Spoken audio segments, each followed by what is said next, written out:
Je déclare mon meublé, spécialiste de la fiscalité et de l'accompagnement des loueurs en meublé, a le plaisir de vous présenter Je découvre le monde du meublé, le podcast à destination de tous les loueurs en meublé. Que vous envisagiez de vous lancer dans l'aventure de la location meublée ou que vous soyez déjà fin connaisseur des avantages de cette activité,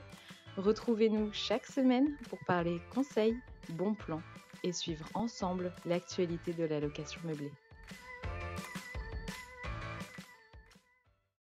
Bonjour à toutes et à tous et bienvenue dans le second épisode de notre série consacrée à la déclaration des revenus de location meublée en 2025.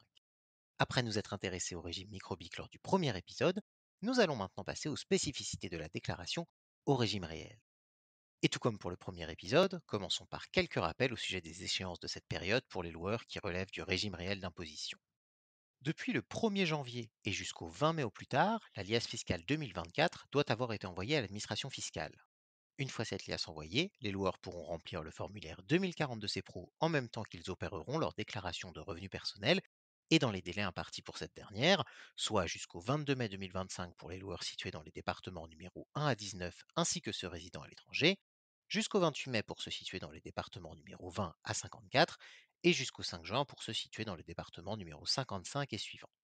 Au moment de remplir le formulaire 2042 CPRO, les loueurs en meublé non professionnels devront donc commencer par reporter le résultat, bénéficiaire ou déficitaire, figurant sur leur liasse fiscale, dans la case correspondant à leur situation.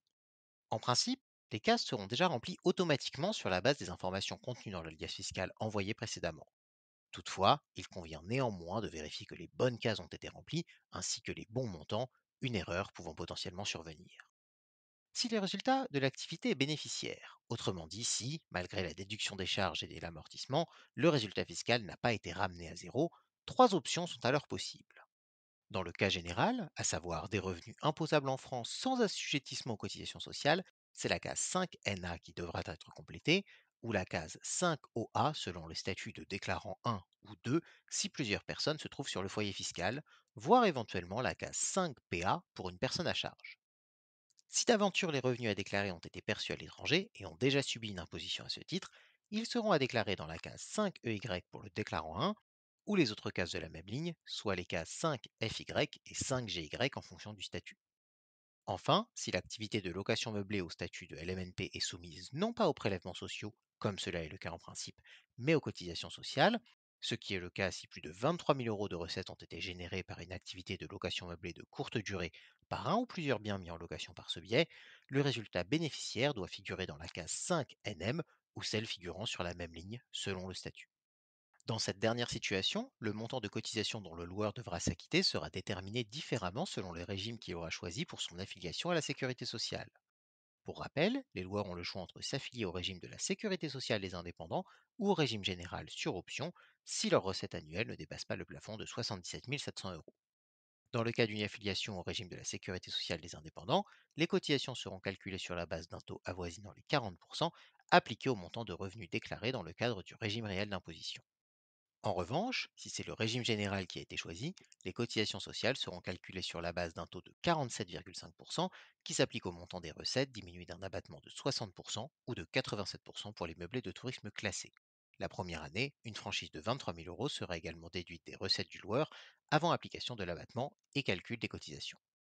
Si d'aventure le résultat est déficitaire, comme c'est souvent le cas dans le cadre du régime réel, c'est la case 5NY qui sera concernée, sauf si le loueur est soumis au paiement des cotisations sociales, situation qui correspond à la case 5WE. Attention, dans ce cas précis, si le loueur relève du régime de la sécurité sociale des indépendants, être en déficit ne signifiera pas qu'il n'aura aucune cotisation sociale à payer, car il existe un montant minimum de cotisation même si le résultat est déficitaire.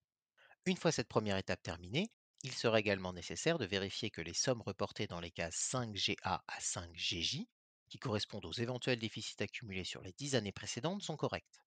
Attention, il est uniquement ici question du déficit, donc des sommes issues de la déduction des charges, qu'il ne faut pas confondre avec l'amortissement reportable, qui, s'il figure sur l'alias fiscal, ne sera cependant pas inscrit sur le formulaire 2042 CPRO.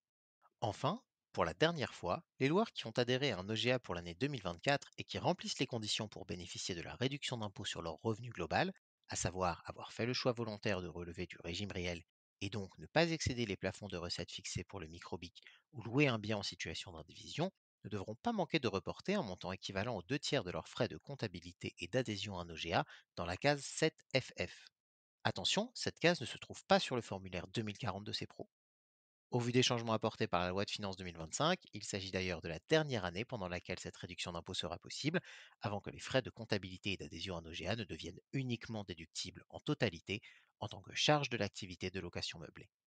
Ainsi s'achève notre épisode dédié à la déclaration des revenus 2024 qui a lieu en ce moment au printemps 2025 dans le cadre du régime réel.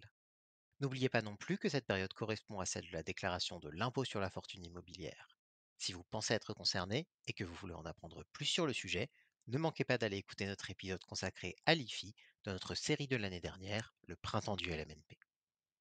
Si vous avez aimé notre podcast, faites-le nous savoir et n'hésitez pas à vous rendre sur notre site internet, à nous suivre sur les réseaux sociaux ou encore à nous contacter directement par téléphone ou par mail à l'adresse contact@jedéclaremonmeublé.com.